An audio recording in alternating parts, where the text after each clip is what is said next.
قلبم که هر شب واسه اون می نویسم اون خوابه، نمیخوام بدونه واسه اونه که قلب من این همه بیتابه.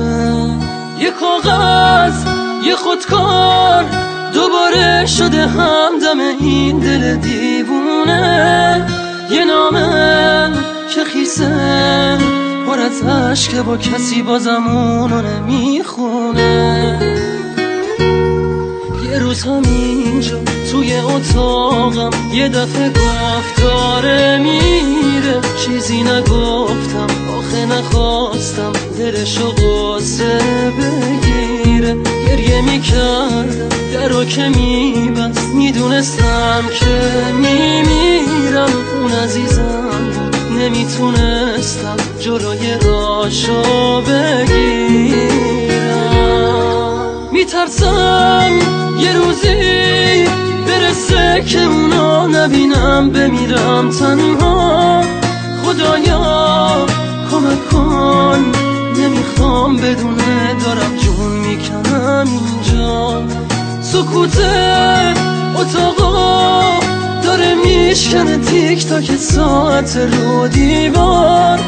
دوباره نمیخواد بشه باور من که دیگه نمیاد انگار.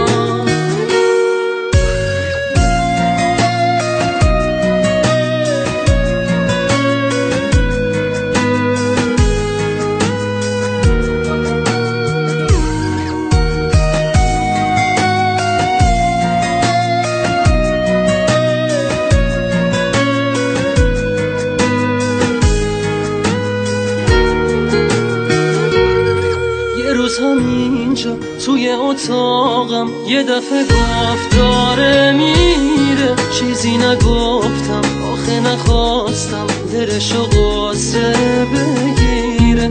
گریه میکردم درو که میبست، میدونستم که میمیرم. اون عزیزم بود نمیتونستم جلوی راشو بگیرم.